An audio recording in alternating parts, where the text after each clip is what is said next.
안녕하세요, 사사기라고 해요.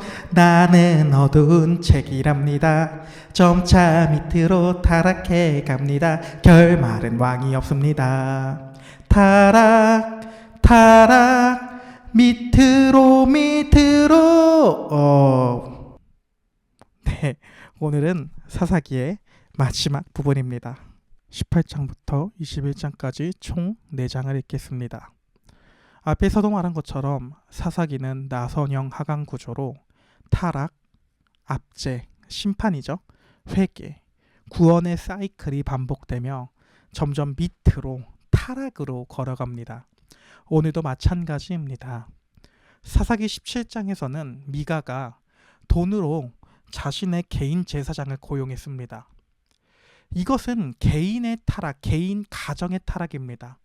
그러나 오늘 18장에서는 한 개인의 가정을 넘어서 이스라엘의 전체 지파가 타락했다라는 이야기를 보여줍니다. 바로 단 지파의 이야기를 통해서입니다.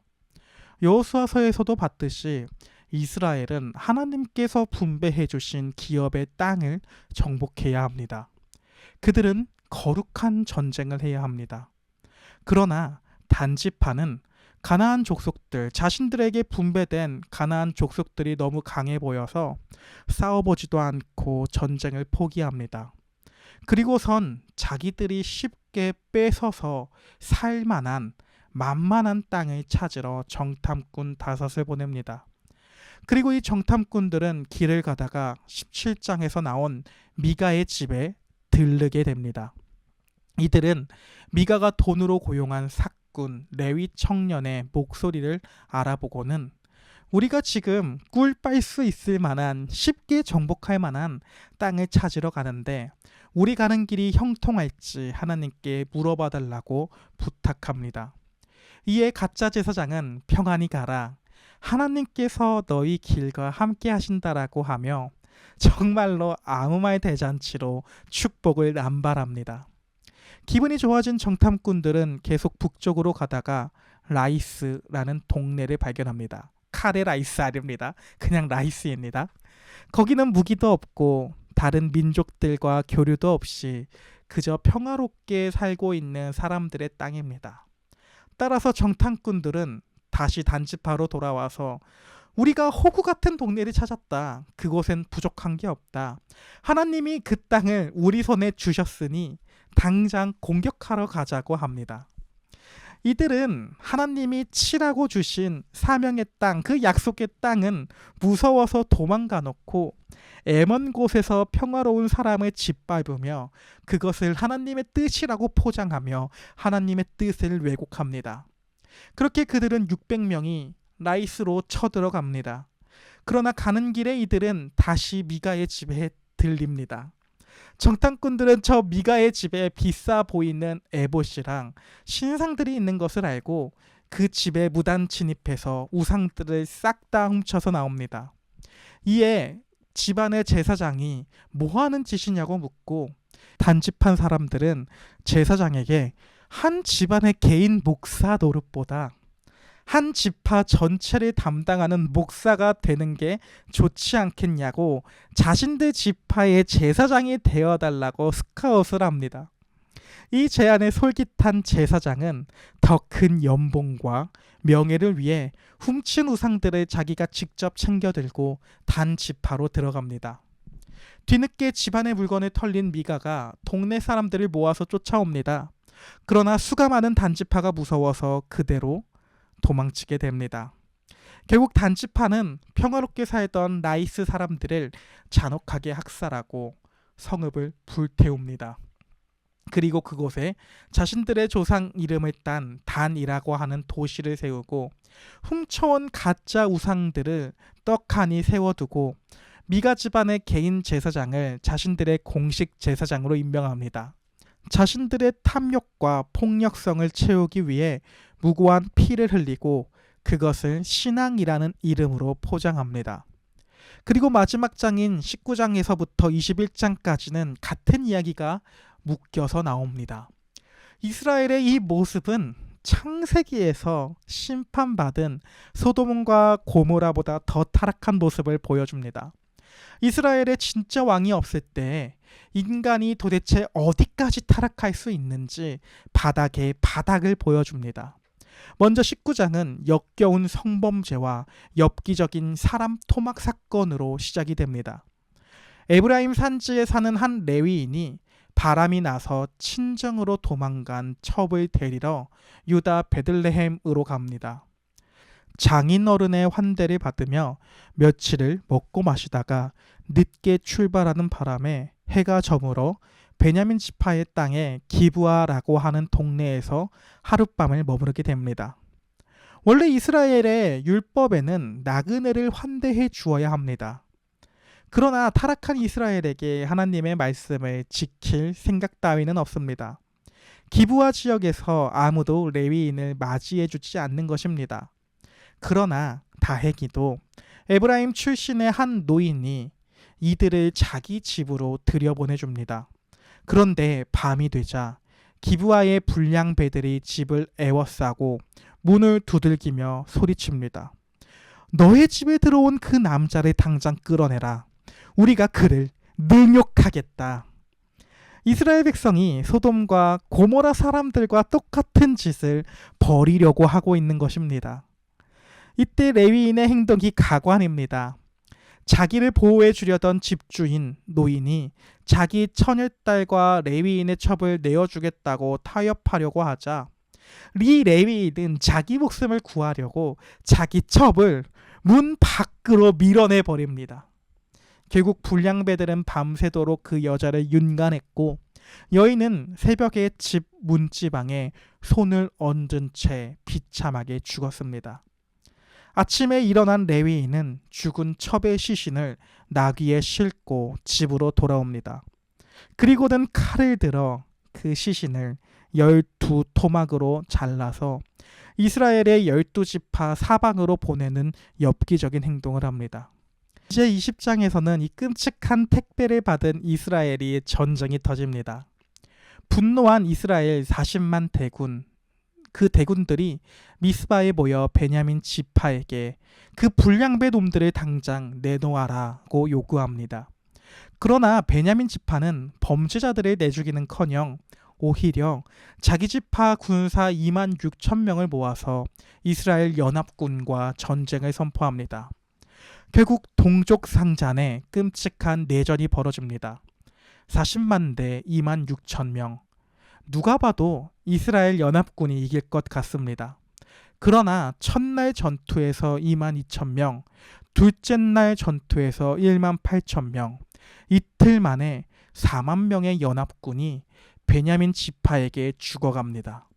하나님은 이 전쟁을 통해서 범죄한 베냐민 지파뿐만 아니라 스스로 의롭다고 착각하던 이스라엘의 모든 지파의 교만함도 심판하고 있는 것입니다. 마지막 날에 이스라엘에 온 지파가 금식하고 통곡하고 나서야 판세가 뒤집어집니다. 연합군의 매복 작전으로 베냐민 군사 2만 5천 명이 몰살당하고 광야로 도망친 600명의 남자만 살아남게 됩니다. 여자, 아이, 성읍까지 몽땅 불태워져 처참한 결말이었습니다. 21장에서는 더 어지러운 상황이 일어납니다. 욱한 것이 사라지고 나니 이스라엘 연합군 그 지파들은 덜컥 겁이 났습니다. 어떻게 우리 때문에 12지파 중 하나가 우리 땅 가운데에서 사라지게 되겠다라고 그제서야 후회를 합니다. 그들은 급하게 살아남은 베냐민 남자 600명에게 아내를 구해주려고 하는데 문제가 생겼습니다.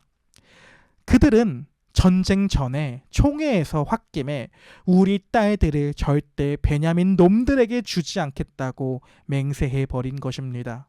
자기들이 친 덫에 스스로가 걸린 것입니다. 따라서 이들은 아이디어를 냅니다. 우리 총회에 참석을 하지 않은 동네를 공격하러 가자입니다. 이들은 대군을 보내 야베스 길르앗의 주민들을 남녀노소 할 것 없이 학살합니다. 그리고 거기서 처녀 400명을 전리품처럼 끌고 와 베냐민 남자들에게 던져줍니다. 그래도 200명이 모자라자 이번에는 더 기가 막힌 짓을 꾸밉니다. 실로에서 명절마다 처녀들이 나와 춤을 추는 풍습이 있었는데 베냐민 남자들에게 포도원에 숨어 있다가 처녀들이 나오면 각자 한 명씩 보쌈해서 도망가라고 허락해 줍니다. 나중에 그들의 부모가 항의하러 오면 우리가 맹세를 어긴 것이 아니라 너희가 납치당한 거니까 문제 없잖아.